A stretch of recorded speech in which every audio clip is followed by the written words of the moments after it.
à toutes et à tous, ma team Kiefer, j'espère que vous allez bien. C'est avec grand plaisir qu'on se retrouve aujourd'hui pour cette nouvelle vidéo, pour le résumé complet du match France-Australie, dans le cadre de la tournée d'automne, match de rugby, reprise pour les Bleus, qu'on n'a pas vu sur le grand écran depuis mars 2022, donc ça fait quand même assez longtemps qu'on n'a pas vu les Bleus à l'écran, sachant que la prochaine Coupe du Monde de rugby, la Coupe du Monde 2023, qui aura lieu en septembre-octobre prochain, aura lieu à domicile en France, donc ça régale, sachant qu'en plus la France est plutôt pas mal au niveau du rugby actuellement, deuxième au classement mondial.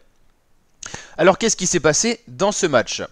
Alors tout simplement, au niveau des essais, il n'y en a pas eu tant que ça de marqués, il n'y en a eu que 2 de chaque côté. Donc au début du match, on a eu l'Australie qui a mis une pénalité, ça a donc ouvert le score, c'était à la 4ème avec Foley, donc 3-0 pour l'Australie. Ensuite avec Thomas Ramos, on a égalisé à la 6ème. On a ensuite mené 6-3 grâce à Thomas Ramos également qui a mis toutes ses pénalités au début.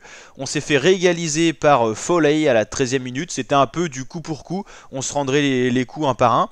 Et finalement, le premier essai était marqué par les Australiens, les Wallabies, avec Foketti qui a permis de donner l'avantage à l'Australie. Cet essai a été transformé par Foley à la 19e. L'Australie menait donc à la marque. Ensuite, les Bleus ont essayé d'aller chercher des points, les grappillant avec des pénalités, beaucoup de fautes au final concédées par les Wallabies. À la 33e et à la 38e minute, on a pu revenir au score et marquer notamment un essai qui nous a permis de repasser devant juste avant la mi-temps. Ensuite, donc, on va regarder le résumé en image, c'est quand même plus parlant. Donc, à la mi-temps, on menait 19-13. Donc 6 points d'avance, vous l'avez compris. Ensuite, une pénalité marquée par les Australiens, ça a donc fait 22-16. On avait marqué une pénalité aussi, nous, autre temps. Donc 3 points de chaque côté, c'était du coup pour coup un peu comme à la première mi-temps. Là les Australiens s'approchent beaucoup de la ligne d'en but pour aller marquer un essai. La France s'ouvre beaucoup, on défend, on n'arrive plus trop à remonter. Et le décalage sur le côté droit va nous faire très mal avec cet essai à la 56e minute de l'Australie. Avec donc l'Australie qui passe devant avec cet essai transformé pour un seul point, 23-22. C'est vrai que les dernières rencontres qui ont eu lieu entre l'Australie et la France ont été très serrées. La France n'en a remporté que 3 dans l'histoire du rugby. Et l'été dernier on en avait notamment remporté une avant d'en perdre une sur 1 ou 2 points également en septembre dernier. 23-22, 26-22 à la 68e minute, ça sent mauvais pour les Français qui sont menés de 4 points, c'est-à-dire qu'une pénalité ne suffit pas à réégaliser, donc c'est assez compliqué. Les Bleus ont la balle et on attaque sur le côté droit avec le joueur français sur les côtés, Julien Penaud. Et donc on marque cet essai qui est vraiment le tournant du match, cet essai qui a été inscrit à la... Merde, je regarde pas du bon côté. Damien Penaud, pardon, à la 77e. Cet essai qui va pas être transformé par les Bleus, donc on va mener seulement de un seul point, donc c'est toujours tendu, mais en tout cas c'est quand même le tournant du match. Damien Penaud qui a été extrêmement bon sur l'aile droite du terrain français. Il a vraiment débloqué la situation parce qu'on sentait pas comment on allait pouvoir mettre cet essai, donc là félicité par tous ses partenaires. Il reste plus que 5 minutes de jeu. Il faudra surtout pas commettre des fautes parce qu'une faute c'est potentiellement 3 points de pénalité de concéder et ça permet aux Australiens de repasser devant. Il reste plus beaucoup de temps à jouer. Il y a cette mêlée qui est en faveur de l'équipe de France. On a le ballon à la 79e 40. Ça finit à 80 match de rugby. Donc encore quelques secondes à résister. Mais attention, on est en train de perdre le ballon. Les Australiens récupèrent le ballon. Est-ce qu'ils vont pouvoir aller marquer cette pénalité pour repasser devant?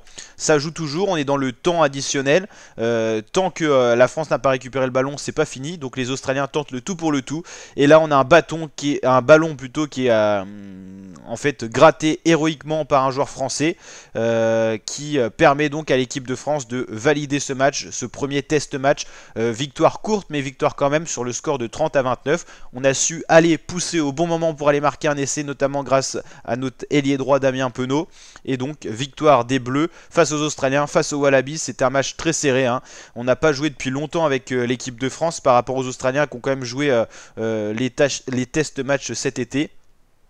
Donc la France s'impose sur le score de 30-29. Le week-end prochain, on suivra bien sûr le match France face aux Springboks, hein. Est-ce qu'on a le calendrier des Bleus? Ça serait plutôt bien. Calendrier France Rugby. On aura les Springboks, il y aura aussi le Japon, hein. Rugby France, on va checker tout ça, on suit bien sûr tout ça sur la chaîne YouTube, donc n'hésitez pas à vous abonner, activer la cloche pour ne rien louper du rugby mondial. On suit également la Coupe du Monde et tout ça, bon c'est dans une échéance un peu plus longue, mais on fera bien sûr un schéma spécial, notamment de préparation à la Coupe du Monde avec plein de vidéos. Peut-être une organisation de pronostics avec ccup.io, vous connaissez comment on va faire la Coupe du Monde 2022 déjà avec les pronostics. Voilà, donc là il y a eu France-Australie, premier test match reprise depuis mars avec la 11e victoire d'affilée des Bleus, c'est historique, hein. C'est pas arrivé beaucoup de fois, 11 victoires d'affilée pour les Bleus, dont 8 en 2022, il y en avait 7 avant ce match. On aura France-Afrique du Sud également, ça sera au stade Orange Vélodrome à Marseille, ça sera pas à Saint-Denis. Et on aura au stadium de Toulouse, France-Japon aussi à domicile. Ça sera les 3 matchs de la tournée d'automne pour les Bleus avec 3 week-ends d'affilée, donc 3 rendez-vous. Sauf là, il faudra faire attention la team parce que ça sera le 20 novembre à 14 h le dimanche et pas le samedi soir. Donc voilà.